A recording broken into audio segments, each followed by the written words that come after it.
Ladies and gentlemen, hello, and welcome to this new episode of Sudan in Focus weekly news magazine, which focuses on Sudan news and events, aims to give the Sudan TV audience a broad and first-hand information about what is going on in Sudan. So let's go.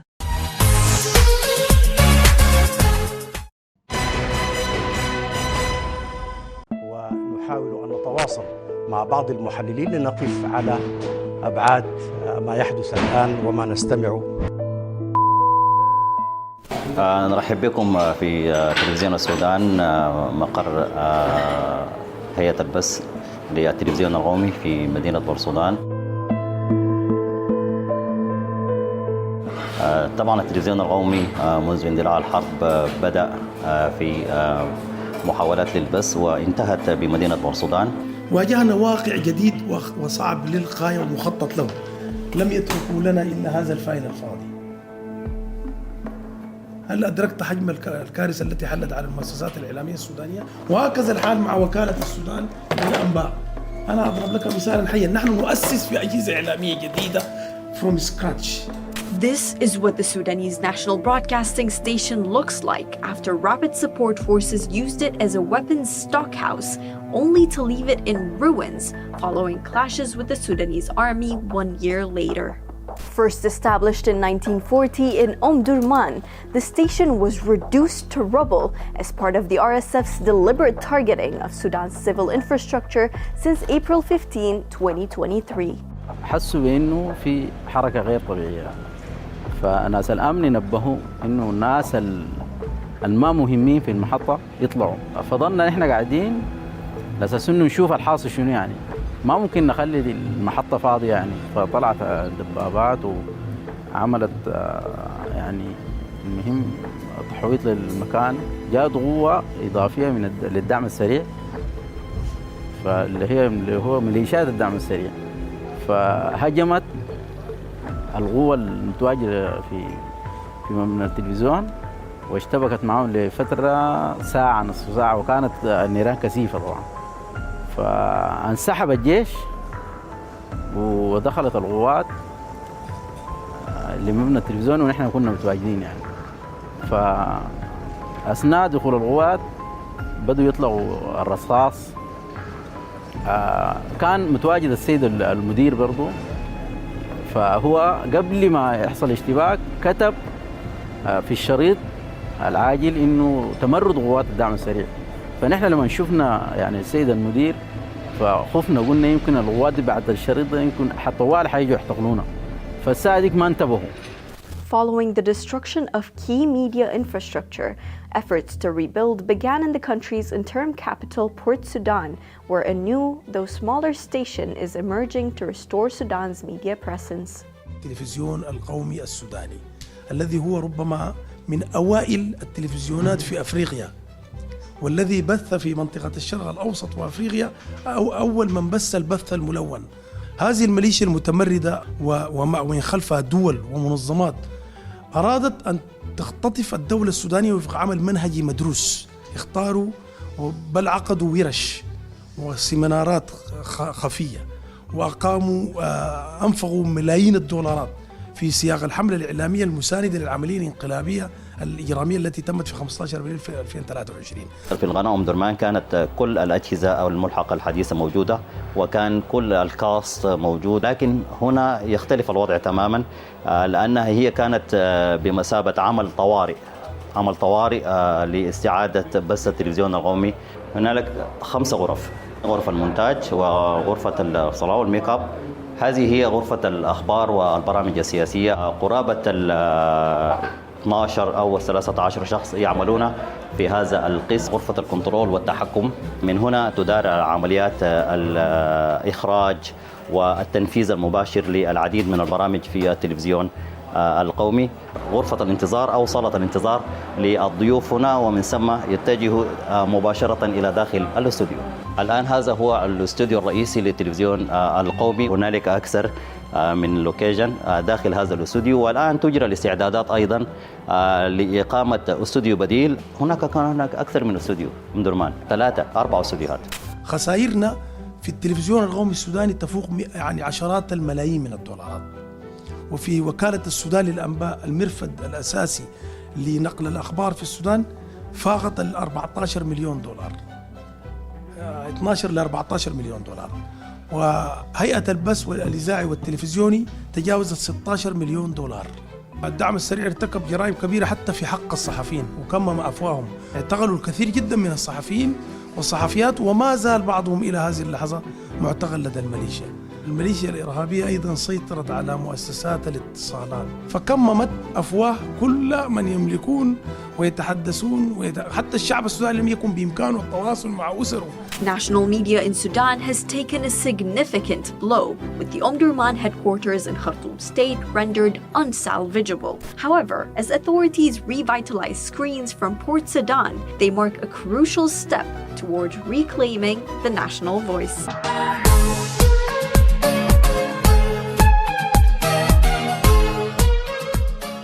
War in Sudan. Nearly 1 people forcibly displaced to Chad. In the nearly 2 years since war broke out in Sudan, almost 1 million people have fled into neighboring Chad, including more than 720,000 Sudanese refugees and more than 2,100 Chadians who returned home because of the conflict. 9 out of 10 people forced into displaced are women and children, and many have endured terrible effects of violence, including torture, rape, and sexual slavery. 23 international humanitarian organizations operating in eastern Chad warn that the majority of those refugees and returns do not have access to the protection and education assistance they direly need. When we finally arrived in Chad, I was very happy and relieved. For a second, I forgot the fear.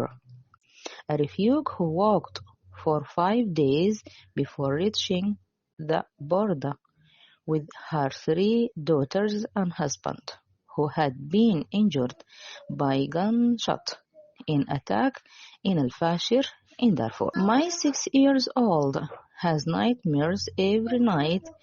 She yells, "Mommy, they are coming to kill us. We have to run." I try to calm them down, but it's not easy to make them feel safe when I do not feel safe. I too woke up in the middle of the night, my heart beating so fast because I'm afraid all the time. I need peace of mind. I do not feel at home here in this camp as long as I'm scared. More than 2/3 of those arriving in Chad have endured some form of violence during their ordeal, and a third were victims of physical assault. According to the protection monitoring data collected in October 2024, the same month, a United Nations fact-finding mission documented large-scale sexual violence committed by armed actors in Sudan, amongst other human rights violence. Most refugees crossed the border with nothing but the clothes on their backs. An abundance of harrowing stories, says Ms. President of Informed and Country Director of ACT, which supports the management of the transit near the border. The conflict fueled by military power struggles, strict regional stability, and humanitarian cataclysm. The chaotic shutdown is not merely confined to the internal politics of Sudan. It serves as a proxy battleground for regional powers such as Egypt and the United Arab Emirates, both of whom are backing opposing factions. Egypt supports the Sudanese armed forces, considering it fundamental to stability, particularly because it shares a border with Sudan and faces significant refugee influx.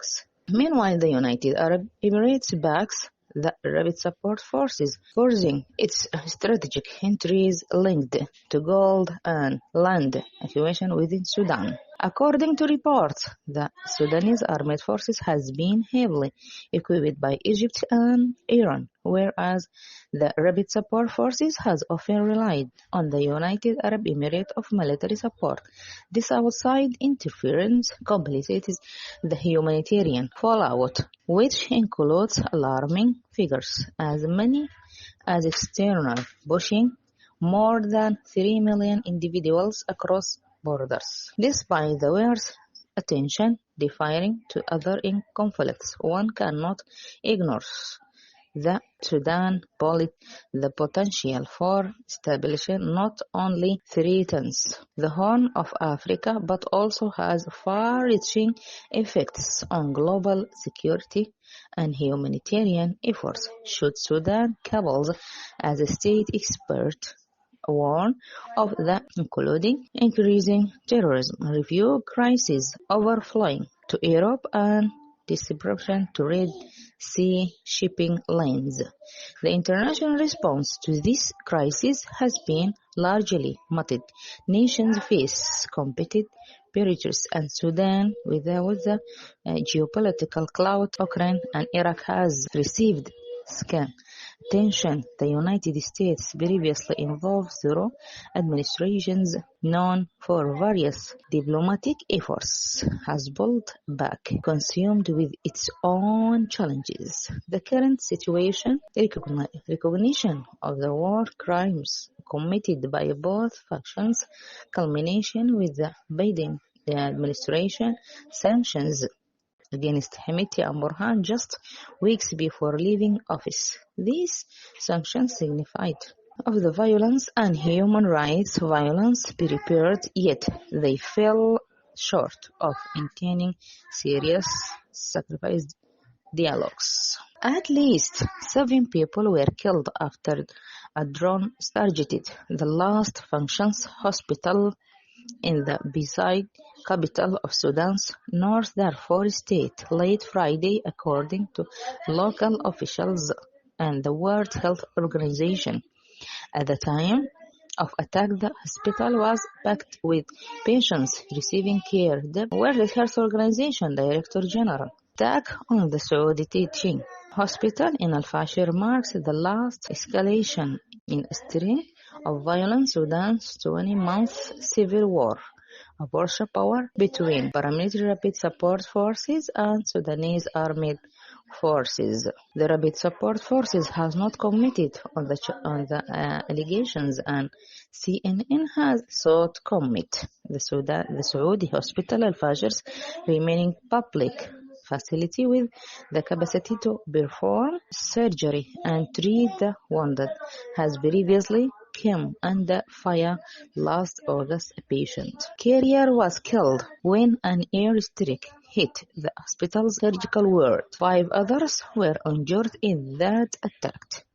The Rapid Support Forces controls large swaths of Darfur, including much of the country's western and central regions, as its violence comes off for control of the region with the Sudanese military. Al-Fashir is the last major town in Darfur yet to be captured by Rapid Support Forces.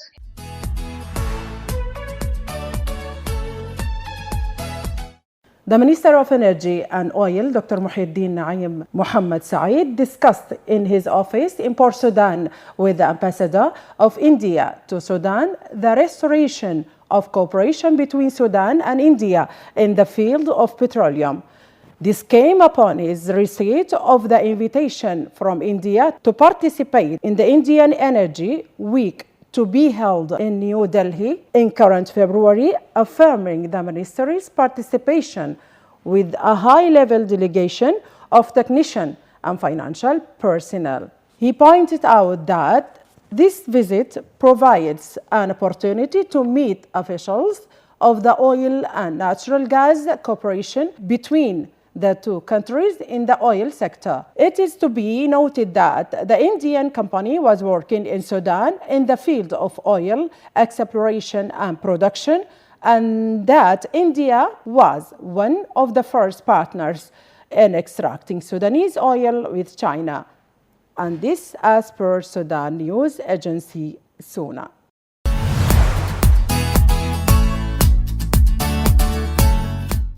The Naga area is located in the city of Marawi, one of the ancient cities in the Kushite Kingdom in northern Sudan, about 170 kilometers northeast of the capital.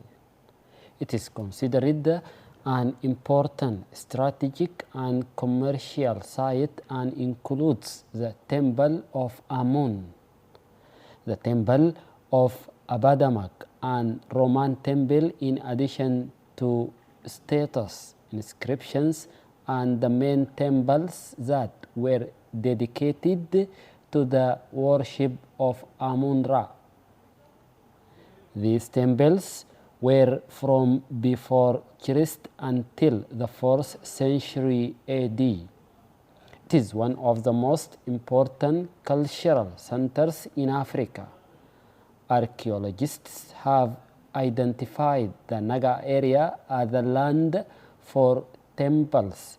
The length of the Temple of Amun in Naga is 100 meters. The Temple of Abadamak was built during the region of the Nubian. It is a god of war for the ancient Nubians. It is in the shape of a lion's head and is used as a man with the body of a scared warrior. The first travelers who visited Naga believed that there was a clear influence of Indian civilization in the temples. The main temple is the Temple of Abadamak, and it has elements clearly linked to the Hellenistic civilization. It was recently discovered that the temple was designed to worship the goddess Hathor and the goddess of motherhood and fertility, and a symbol of a mother. A temple was also found on the slopes of Mount Naga, was called the Temple 5000. It was built during the reign of the Nubian queen around the year 135 BC, which makes it the oldest monument in Naga. It was not given a name because all of its writing was carved in Meroitic. By comparing the monument, the temple was dedicated to the sons of Taiba.